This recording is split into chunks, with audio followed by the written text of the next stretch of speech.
Bonjour à tous, on se retrouve aujourd'hui pour une nouvelle vidéo. Alors j'en ai brièvement parlé sur les réseaux sociaux, mais j'avais envie de donner un nouvel élan à cette chaîne qui jusqu'à présent a été un peu grignotée dans le temps, dans le sens où j'ai fait pas mal de vidéos qui n'existent plus aujourd'hui, qui sont passées en mode privé parce que voilà, ma vie a pris un peu un autre tournant. J'en parlerai peut-être prochainement, pas tout de suite, parce que c'est un peu, voilà, c'est pas le sujet de la vidéo d'aujourd'hui. Mais j'avais en fait envie de donner un nouvel élan à cette chaîne pour parler de minimalisme, de consommation, d'astuces ce sont pas des conseils, c'est plus des remarques, des protocoles que moi j'ai mis en place pour ma propre vie après un long cheminement, après beaucoup d'inspiration, beaucoup de découvertes de médias très différents les uns des autres, de français, américains, pour aller en fait dans une autre voie de consommation, d'organisation de sa vie, de but financier et de réorganisation en fait tout simplement.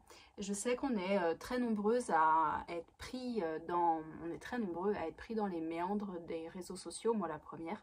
Je vous dis ça alors que je suis en train de filmer une vidéo pour le canal YouTube, mais j'ai intitulé cette vidéo Revenir à la raison. Par quoi commencer le minimalisme, tout ça parce que j'ai alterné depuis 1 an et demi, je pense, un rapport un peu amour-haine avec Instagram qui était très sympa, hein, il y a 4-5 ans, qui m'a beaucoup appris, qui m'a beaucoup donné. J'ai beaucoup utilisé ce média. J'avais atteint des tout petits, des petits sommets de followers, hein, voilà, micro-influence. J'ai collaboré avec de super marques, enfin voilà, je me suis fait plein de copines, j'ai eu beaucoup d'échanges et c'est vrai que dans ma vie personnelle, les échanges que j'ai eus sur Instagram ces 2 dernières années m'ont beaucoup apporté et m'ont un petit peu sauvé aussi.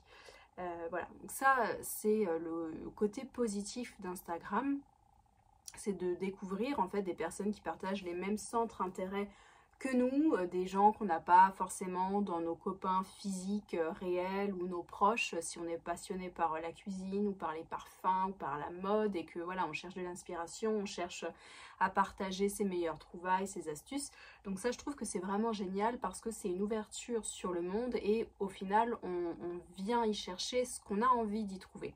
Le problème, c'est que au fur et à mesure de la découverte d'Instagram, on est, je trouve, pris en fait. Voilà, tout le monde cherche à attirer l'attention, à capter voilà, les abonnements, à faire de plus en plus de collaborations. Et alors, cette vidéo n'est pas du tout tournée sur les réseaux sociaux à proprement parler, même si je pense qu'on pourrait en parler pendant des heures parce que quand on connaît un petit peu les dessous de l'influence et de la vraie influence avec beaucoup de personnes, enfin des gros comptes, je pense que c'est encore très différent et je ne peux pas en parler parce que je ne connais pas ça, mais à mon petit niveau je vois déjà, voilà, j'ai vu déjà certaines choses. J'ai intitulé cette vidéo Revenir à la raison parce que quand on sort du tunnel, ce fameux tunnel dont j'ai parlé un peu en filigrane de ces dernières vidéos, le fameux tunnel où bah, on a son quotidien et où même si on est malheureux, on n'arrive pas vraiment à remettre en cause son travail, ses proches. Voilà, on se sent dans une ligne droite de septembre à août, de fiche de paye en fiche de paye, essayer de prendre des vacances par-ci par-là, essayer de garder la tête hors de l'eau. Et puis même si on sent hein, parfois que notre corps nous dit bah moi ça va pas, j'aimerais bien faire une petite pause, voilà, on a tendance à pas s'écouter. Quand on sort de ce tunnel là, on s'aperçoit, on voit les choses de manière très différente.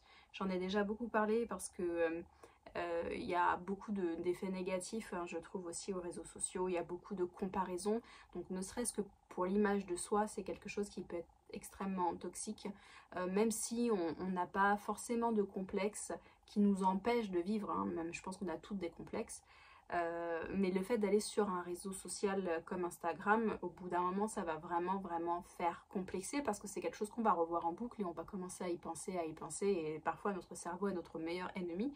Donc on va commencer à croire ce qu'on pense et c'est pas forcément la chose intelligente à faire. Moi la première, hein, c'est vrai que j'avais pour credo même récemment de ne pas me comparer, de ne pas me laisser aspirer dans cette spirale de magnifique vie, de superbes vacances et à pouvoir remettre en fait l'église au milieu du village comme on dit. Et c'est vrai que par exemple cet été je me suis vue malgré moi par ennui ou par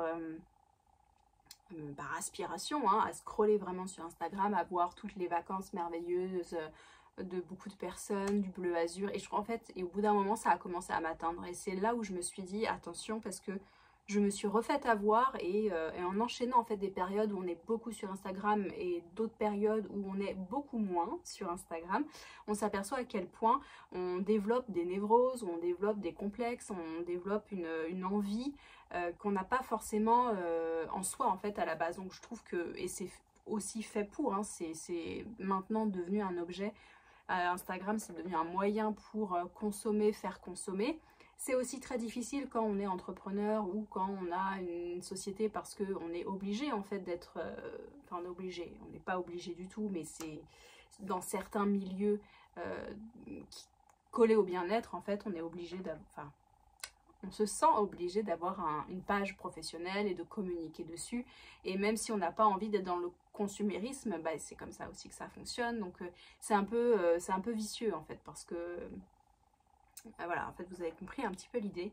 Et revenir à la raison, c'est pas pour être dans la condescendance ou le jugement ou de vous dire, voilà, si vous êtes toujours dans votre tunnel de consommation, c'est pas bien. Si vous passez 5 heures par jour sur Instagram, c'est pas bien. C'est pas ça, c'est juste de partager en fait quand on s'arrête 2 minutes. Et croyez-moi, je ne suis pas une pro du minimalisme. Justement, mon compte Instagram, il y a quelques années, n'était absolument pas minimaliste. Je pense que j'étais à l'extrême maximaliste. Alors, pas forcément dans la consommation, mais dans la quantité d'objets, la quantité voilà, de bibelots, soit que j'avais chiné, soit qu'on m'avait donné, ou que j'ai récupéré. Beaucoup de choses anciennes, avec un côté un peu émotionnel, et le côté un peu baroque, coloré, italien. Voilà, c'est vraiment le maximalisme dans toute sa splendeur. Donc je reviens de là, je suis encore un peu dedans parce que ça reste mes goûts en termes de décoration, mais j'ai fait un sacré chemin depuis 2 ans. Et j'avais envie de partager voilà, certaines choses, certaines habitudes, certaines astuces que j'ai découvertes, que j'ai mises en place, que j'ai parfois améliorées ou modifiées selon ma façon de voir les choses. C'est sûr que si vous avez 3 enfants, on ne va pas forcément se retrouver parce qu'on n'a pas tous le même quotidien, on ne travaille pas tous de la même manière. Mais je pense que en plantant des graines, les personnes viennent prendre ce qu'elles veulent et le transposent dans leur vie, et ça m'intéressait de pouvoir parler de ça. Je me suis moi-même inspirée de pas beaucoup de chaînes, honnêtement, ça doit être 4-5 chaînes, des chaînes japonaises, des chaînes coréennes, des chaînes américaines et une chaîne française, je crois. Regarder des vidéos sur le minimalisme. En France, j'ai pas trouvé trop chaussures à mon pied. En fait, c'est plein de petites choses comme ça qui, quand on commence à réorganiser un pan de sa vie, que ce soit par la porte d'entrée la plus petite possible, qui est se mettre en aubaille, arrêter de consommer, faire ses comptes. Généralement, les gens commencent comme ça et ils vont en fait petit à petit, en fait, les résolutions, les idées vont venir caviarder votre tunnel, et au fur et à mesure du temps, ça va votre quotidien, votre manière d'aborder tout ça va se modifier. En tout cas, moi, c'est comme ça que c'est venu. J'ai une longue période d'introspection aussi qui m'a permis d'aller dans ce chemin. C'est pas quelque chose d'inné, c'est pas quelque chose qui se met en place tout seul. Je pense que c'est se nourrir de tout ça avant de pouvoir le ressortir et de pouvoir le mettre en place. C'est un peu comme un régime alimentaire. Si on s'assoit un jour et qu'on se dit voilà, maintenant c'est comme ça et c'est pas autrement et ça va changer, il y a des chances que ça fonctionne, je vous le souhaite. Si vous êtes comme ça, c'est comme pour arrêter de fumer, on arrête un matin et on reprend plus jamais. Je pense malheureusement que ce n'est pas le cas pour la majorité des personnes. Donc c'est pour ça que je pense que si on ne comprend pas, si ça ne vient pas de nous-mêmes, si ce n'est pas un profond changement intérieur et même spirituel, ça ne tiendra pas sur le long terme, parce que je trouve, ce n'est que mon avis personnel, que le monde d'aujourd'hui est fait pour nous faire revenir dans ce tunnel, ce temple de la consommation. Et croyez-moi, je suis très loin d'être parfaite. Et en fait, tout ce chemin-là, j'avais envie de le partager, d'en faire des petites vidéos, pas très longues, parce que là j'ai beaucoup parlé récemment sur ma chaîne, que ce soit sur ma vidéo perte de poids ou sur ma vidéo consacrée au maquillage. Ce sont des petites, voilà, des petites astuces, des petites idées, des petits défis, des petites choses à mettre en place qui, j'espère, pourraient peut-être vous intéresser.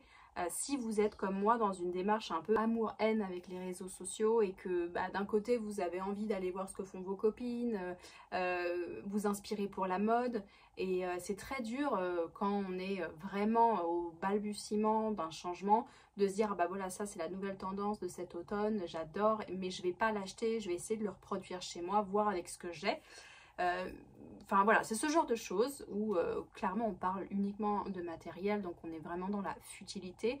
Donc c'est pas le débat de parler de choses beaucoup plus lourdes que ça, même si vous savez que j'aurais beaucoup à dire sur la résilience, et je pense que j'y viendrai, parce que ce changement, voilà, de caviarder son quotidien par des astuces et des idées et un mode de consommation un peu différent, et bah ça emmène en fait sur un autre sujet de résilience et sur un sujet personnel beaucoup plus profond, en tout cas en ce qui me concerne.